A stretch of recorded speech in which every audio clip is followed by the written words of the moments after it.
আমরা আপনাদেরকে কথা দিচ্ছি, জামাতে ইসলামী এবং ইসলামী দলগুলো যদি ক্ষমতায় যায়, আলহামদুলিল্লাহ আমরা হব আপনাদের সেবক, আমরা আপনাদের মালিক হব না।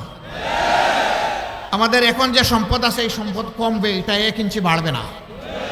কারণ তখন খেদমত করতে গিয়ে শুধু রাষ্ট্রীয় তহবিলে হবে না, আল্লাহ তাআলা বাপদাদার যে তহবিল, নিজেদের যে সঞ্চয়, ওখান থেকেও আমরা খরচ করতে বাধ্য হব।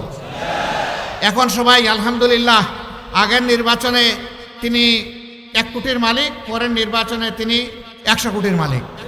এটা হবে না ইনশাআল্লাহ, এটা হবে না ইনশাআল্লাহ, এটা হবে না ইনশাআল্লাহ। কেন হবে না?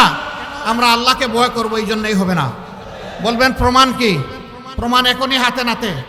5 আগস্টের পরে অনেকে অনেক সামাজিক অপকর্মে জড়িয়ে পড়েছেন। আপনারা বলুন তো, ইসলামী দলের কর্মীরা কোথাও কি কোনো অপকর্মে জড়িয়ে পড়েছে? কোনো একটা ইসলামী দলের লোক না।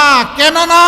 তারা আল্লাহ তাআলাকে ভয় করে, এই জন্য তারা যারা আল্লাহকে ভয় করে এই সময়ে কোনো প্রতিশোধ নেয় নাই, গ্রাস মিটায় নাই, চাঁদাবাজি করে নাই, দখল বাণিজ্যে নিজেদেরকে উৎসর্গ করে নাই।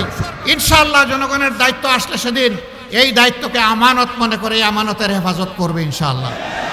তখন বাংলাদেশকে আর পিছনের দিকে তাকাতে হবে না।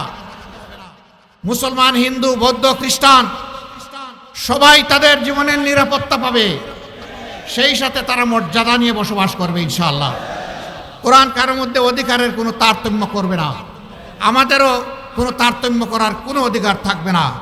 এই জন্যে আমরা আল্লাহর উপর ভরসা করে আপনাদেরকে কথা দিচ্ছি, আমরা সেই বৈষম্যহীন সাম্যের বাংলাদেশ, আমরা সেই কোরআন ভিত্তিক কল্যাণের বাংলাদেশ, আমরা সেই মানবিক বাংলাদেশ আমরা ইনশাআল্লাহ গড়তে চাই।